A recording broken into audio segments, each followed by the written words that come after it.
Fala pessoal, beleza? Chique 10, Walter aqui na área, seja muito bem-vindo, muito bem-vinda a mais uma resolução. Bora lá continuar a prova do ITA 2022 da primeira fase e agora a questão 48 que trabalhou cônicas. Questão essa bem bacana, onde especificamente a gente vai tratar da hipérbole. Então desejo a você uma excelente resolução, vem comigo, se inscreva. A sua inscrição é sim o combustível, faz com que eu consiga sempre manter o canal aquecido, trazendo mais e mais questões para você. Logo, logo, a gente começa aqui a resolução da prova da segunda fase. Essa questão 48, ele fala assim, ó.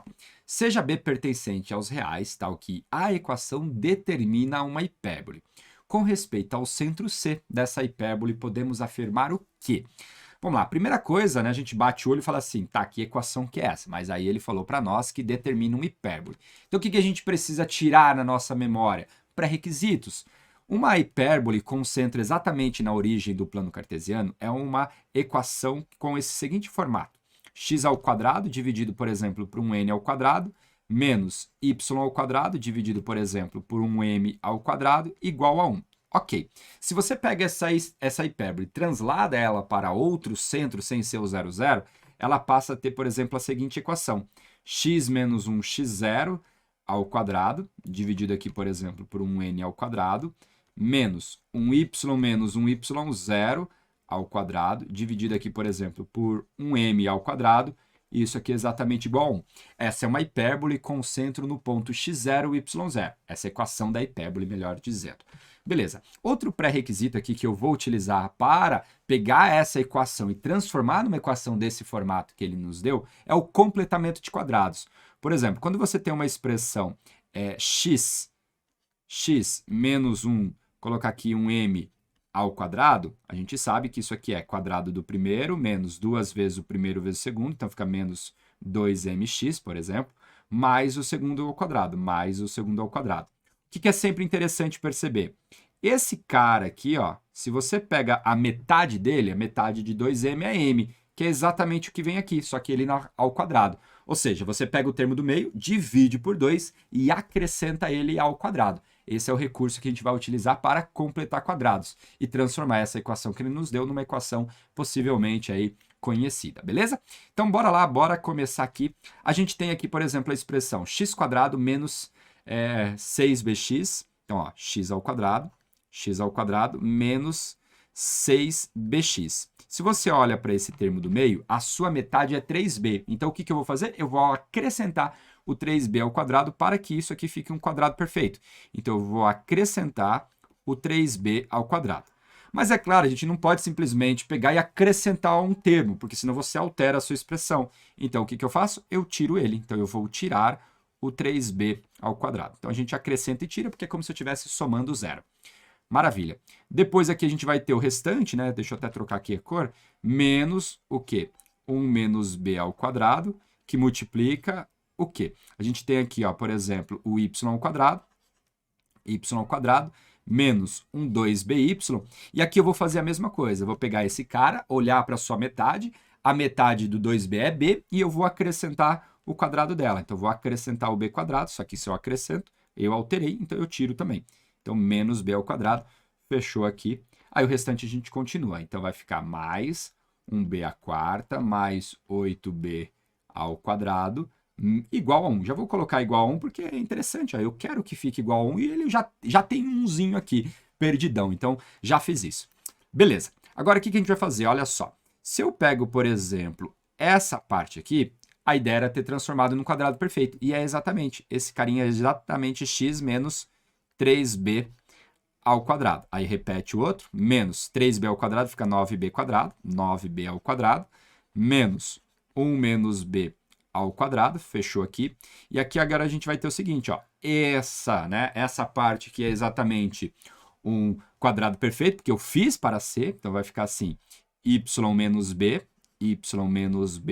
ao quadrado, aí a gente tem o menos o b ao quadrado, e o restante a gente repete. Então, mais um b à quarta, mais 8b ao quadrado igual a 1. Fica aí, hein, até o final, que depois eu vou trazer do ponto de vista do GeoGebra como que ficaria a ideia desse problema, porque é sempre interessante a gente ter esse tipo de recurso. Ó, aqui a gente vai ficar com x menos o 3b ao quadrado. Ó, essa parte aqui, eu vou fazer a distributiva dessa expressão inteira. Então vai ficar assim, ó, menos 1 menos b ao quadrado, que multiplica o y menos o b ao quadrado. E depois, ó, menos com menos vai ficar mais 1 menos b ao quadrado vezes o b ao quadrado. E aí a gente tem aqui, ó, o menos 9b ao quadrado vai cancelar aqui, ó, vai dar para dar uma simplificada, o menos 9 mais 8. Menos 9 mais 8 vai dar o menos 1, então vai ficar o mais b à quarta menos o b ao quadrado, isso daqui igual a 1. Legal. O que a gente vai ficar aqui? Ó? Vamos lá, força comigo. X menos 3b ao quadrado. Aqui já tá legal. Se você for perceber, ó, a gente já tem alguém do x ao quadrado e a gente já tem alguém do y ao quadrado. Esse cara aqui, ó, ele não deveria estar aqui. Ele não deveria estar aqui. A gente pode tirar ele, jogar ele ali para baixo. Como? Eu poderia ter menos y menos b ao quadrado dividido pelo seu inverso, né? Porque se você quer mandar esse cara para o denominador, basta você olhar para o inverso dele. Então ficaria exatamente 1 menos o b ao quadrado, fechando aqui. Depois, o que aconteceu? Ó, se você pega aqui esse cara e distribui, b quadrado vezes 1 vai ficar mais b quadrado, então mais b ao quadrado vezes b quadrado vai ficar menos b à quarta, aí o restante aqui ficou mais 1b à quarta, menos 1b ao quadrado, isso daqui igual a quanto? Igual a 1.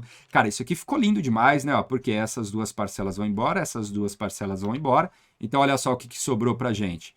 Ficou da seguinte forma, x menos 3b ao quadrado, menos y menos b ao quadrado, dividido por 1 sobre 1 menos o b ao quadrado.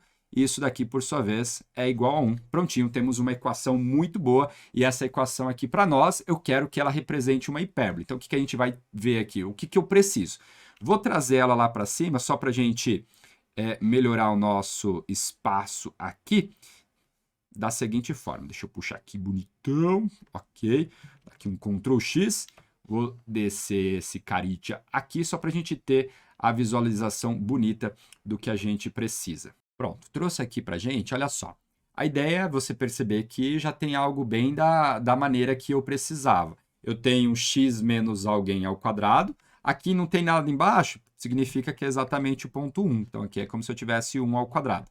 Menos y menos alguém ao quadrado, dividido por uma expressão que é quadrado de alguém. Esse cara aqui, ó, ele faz o papel do m ao quadrado. Beleza? E é igual a 1. Então, para que isso aqui realmente represente uma hipérbole, esse denominador ele precisa ser positivo. Eu acho que você deve concordar comigo. Por quê? Porque se ele fosse negativo, com esse menos aqui, aí menos com menos viraria mais. Aí a gente não teria a equação de uma hipérbole. Então, necessariamente, agora, para a gente concluir o nosso problema, né, ir concluindo ele, esse cara, esse denominador, ele precisa ser maior do que zero. Então, o que a gente vai ter? 1 sobre 1 menos b ao quadrado, isso daqui precisa ser o quê? Maior do que zero. Como o numerador é positivo, o denominador eu não sei, para que essa fração seja positiva, o denominador precisa ser positivo. Então, a gente tem que ter 1 menos b ao quadrado, o quê? Maior do que zero. Só que dizer isso é a mesma coisa dizer que 1 é maior que b ao quadrado, só que eu prefiro sempre olhar do outro ponto de vista, que b ao quadrado é menor do que 1. E dizer que b ao quadrado é menor do que 1 também é a mesma coisa que dizer que o meu b é maior que menos 1 e menor que 1. E menor que 1. Isso a gente pode, por exemplo, tirar de uma expressão quadrática. É uma possibilidade aqui. Se você pega a expressão b quadrado menos 1 menor que 0 e olhar isso como uma função quadrática, as raízes são 1 e menos 1. Parábola com cavidade voltada para cima, eu quero a parte negativa. Então, tem que estar entre menos 1 e 1. É isso que a gente pode imaginar. Outra coisa é pensar num módulo, né? Isso aqui também a gente conseguiria olhar um módulo aí, você teria a mesma interpretação. Então, significa que para a gente ter uma hipérbole, isso precisa acontecer. Isso precisa acontecer. E mais, o centro dessa hipérbole também já é conhecido. Porque, ó, lembra lá que era o x0, o nosso y0? Então, se você olhar aqui, o x0 é o 3b, e o y0 é exatamente o b. O que a gente precisa fazer agora? Olhar em qual das alternativas cumpre essa condição de ter esse centro com a condição de b quadrado ser menor do que 1. Se eu encontro isso, pronto, matei o nosso problema. Ó, aqui tem algumas alternativas que a gente poderia, por exemplo, eliminar de cara, que seria a alternativa B. A gente pode eliminar a alternativa B e eu poderia, deixa eu até colocar só até aqui, ó. Eu posso eliminar a alternativa B e eu posso, por exemplo, eliminar a alternativa D. O motivo de eu poder eliminar aqui sem medo de ser feliz é, previamente, se eu sei que a equação x² sobre 4 mais y² sobre 2, isso aqui representa uma elipse. E o centro dessa elipse é exatamente o 0, 0. Ok, por que eu estou falando isso? Se ela representa uma elipse e eu estou falando que é maior do que 1, porque a elipse é igual a 1. Se eu estou falando que é maior que 1, então eu estou olhando para os valores fora da minha elipse. Se eu olho para os valores fora da minha elipse, olha só que interessante de perceber. O ponto 3b e b, se você pega o b igual a 0, você tem uma hipérbole, porque está na condição de ser entre menos 1 e 1. Só que se você pega o ponto b igual a 0, você teria o centro como sendo 0, 0. E o 0, 0 não faria parte dessa região do item B, porque a região do item B são os pontos do plano cartesiano que estão fora dessa elipse. Ok, e o ponto 3b e b estaria dentro, então não pode ser essa alternativa correta. A alternativa D é a mesma coisa. 3x² menos 2y² igual a 1 seria uma hipérbole. Quando eu falo que é maior que 1, estaria para a parte, né, de dentro aqui da minha hipérbole. Ó. Seria, se você pega lá uma hipérbole, por exemplo, esse item a gente estaria olhando para essa parte aqui. E aí ele está falando que é mentira, porque o centro dela é exatamente o 0, 0. Então eu conseguiria, por exemplo, eliminar a alternativa B e a alternativa D, conhecendo o meu centro e as equações do item B e do item D. Essa é uma ideia aí bastante importante para nós. Depois, restaria então verificar o item A e o item C. Como que a gente pode fazer isso aqui? Ó? Por exemplo, do item A, se a gente for olhar aqui, por exemplo, verificar se esse ponto pertence ao centro, a gente teria o seguinte, basta substituir. Se eu substituo aqui no lugar do x o 3b, a gente vai ficar com 3b ao quadrado, dividido por 9, mais b ao quadrado, dividido por 12. Isso daqui tem que ser o quê? Menor do que 1. Se eu faço a distributiva aqui do 3b ao quadrado, então isso aqui vai ficar 9b ao quadrado, dividido por 9, vai ficar só b quadrado. Então, b ao quadrado mais b ao quadrado sobre 12, isso daqui é menor do que 1. Ou seja, se esse daqui subir, vai ficar 12 mais 1, vai ficar 13b ao quadrado, 13b ao quadrado, dividido por 12, isso daqui menor do que 1. Se você tirar, deixar o b quadrado sozinho, você teria a expressão b ao quadrado menor que 12 sobre 13. Né? O 12 sobe, o 13 desce. 12 sobe, o 13 desce. O que é interessante aqui?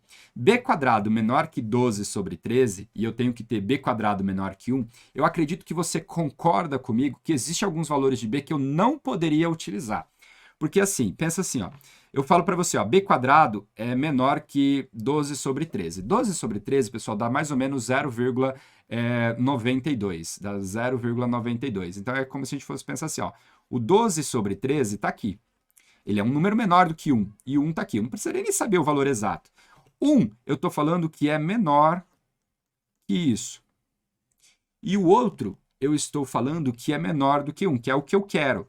O que significa, se eu pego esses b's que estão aqui no meio, eu teria um b que não funcionaria para essa hipótese. Então, pode acontecer de escolhas do item A não ter na resposta. Ou seja, eu posso pegar algum valor de b que satisfaz a condição de ser uma hipérbole, mas não vai estar na resposta do item A. Então, o item A não pode ser aqui a resposta correta. Então, resta agora a gente verificar se o item C é. Se o item C for a resposta correta, ela vai ser a resposta. Caso contrário, vai ser o item E, que é nenhuma das alternativas. Depois eu vou trazer no GeoGebra a visualização dessa questão para você entender tudinho que eu estou falando aqui em relação a cada um desses itens. Vou apagar aqui o item A. E eu vou agora verificar o item C. Se a gente for olhar, então, para o item C, eu tenho a seguinte equação. X² sobre 9, então vai ficar 3b ao quadrado sobre 9. Aí, menos y ao quadrado sobre 2, então menos b ao quadrado sobre 2. Isso aqui tem que ser menor que 1. Isso aqui é uma hipérbole, tá, pessoal? Então, ó, 3b ao quadrado sobre 9... isso daqui vai ficar 9b ao quadrado sobre 9, que fica só b quadrado. Então, b ao quadrado menos b quadrado sobre 2, menos b ao quadrado sobre 2. Isso daqui, por sua vez, é menor que 1. Então, o que vai acontecer? 1 inteiro menos metade fica só metade. Então, você vai ter b ao quadrado sobre 2. Isso daqui, por sua vez, é menor que 1. Observe, pessoal, que se b ao quadrado é menor do que 1, com certeza o b ao quadrado sobre 2 também vai ser menor do que 1. Por quê? Se você for perceber, isso daqui implica que b quadrado é menor que 2. b ao quadrado é menor que 2. Ou seja, qualquer b que eu pegar aqui nesse meu problema vai satisfazer a condição de ser menor do que 2. Por quê? Para estar no item C, b quadrado tem que ser menor que 2. Porém, é suficiente ele ser menor que 1. Então, tem uma galera aí que eu não precisaria usar, mas ainda assim a gente vai ter as condições. Então, prontinho. Achei aqui uma resposta. E a alternativa correta é a alternativa C, tá bom? Então, a questão aqui bem legal, né? Porque tem muita teoria envolvida. E agora eu vou trazer para vocês a visualização do GeoGebra. Cara, espero que você tenha ficado aí comigo para você perceber aqui, bem interessante, o que a gente pode ter. Olha só, vamos lá. Por exemplo, se você... Vou pegar aqui o mouse, fica mais fácil do que utilizar a caneta. Se você, por exemplo, observar, aqui eu digitei a equação do exercício, e essas duas retas que você está vendo, duas retas paralelas, são exatamente, por exemplo, aqui é quando o b é 1, e agora aqui é quando o b é menos 1. Então, se o b for 1 e o b for menos 1, dá duas retas paralelas. Se você pegar a equação e substituir o b por 1 ou menos 1, você vai perceber isso, você vai obter dois valores aí para x, que são exatamente esses que a gente está vendo. Aí, olha só que legal, se você varia os valores entre esse intervalo, você obtém aqui a hipérbole. Essa é a hipérbole que ele está falando para a gente. Tá vendo? Ó? Então, qualquer valor que você pegar nesse intervalo, você realmente obtém uma hipérbole. Aí o que é interessante a gente perceber? O ponto que é o centro. O centro dessa hipérbole é exatamente esse carinha aqui, ó. Esse é o centro da hipérbole. O que eu vou fazer? Ó, eu vou habilitar o rastro dessa hipérbole. Olha só, deixa eu aqui habilitar o rastro desse centro para vocês perceberem o que acontece quando eu vou mudando o valor de b. Ó, então, olha só, eu habilitei aqui o rastro dele, então você consegue perceber exatamente quais são as possibilidades que a gente tem para o centro. Inclusive, aqui, ó, deixa eu trocar a cor do centro. Vou pegar aqui, por exemplo, um azul, para você perceber o ponto que eu estou considerando, que é esse cara aqui. Deixa eu aumentar o seu valor, olha só. Agora eu vou colocar o seu rastro. Olha aí, para você perceber. Então, o máximo valor e o mínimo. Aí, olha aqui, a gente pode pegar. Se eu pegar aqui o item A, olha só aqui para você perceber que interessante. Existe um ponto aqui do centro que está fora daquela elipse do item A. Então, por isso que não pode ser o item A. Se eu pego, por exemplo, aqui aquela elipse do item B, observe que existem pontos do centro que estariam fora da região que ele quer, que seria, por exemplo, os pontos aqui exatamente do meio. Se eu pego, por exemplo, a resposta do item E, olha só, qualquer ponto que você pegar, que a resposta... Eu falei item E porque eu li aqui a letra E. Se eu pego aqui, por exemplo, o item C, que é a nossa resposta correta, que é essa hipérbole que eu desenhei, eu quero a região entre ela, observe que qualquer ponto que você pegar aqui do centro vai estar na região. E a última é aquela outra hipérbole. Observe que existem pontos que estão fora da região que o exercício pediu para a gente. E aí eu finalizo com vocês aí. Espero que você tenha entendido. Tentei ser aqui o melhor sempre que eu posso para te ajudar, para que você compreenda não só o gabarito, mas sim estudar para as suas provas, para a sua avaliação. Um super abraço, se inscreva aí no canal e a gente se encontra sempre na próxima resolução. Até lá!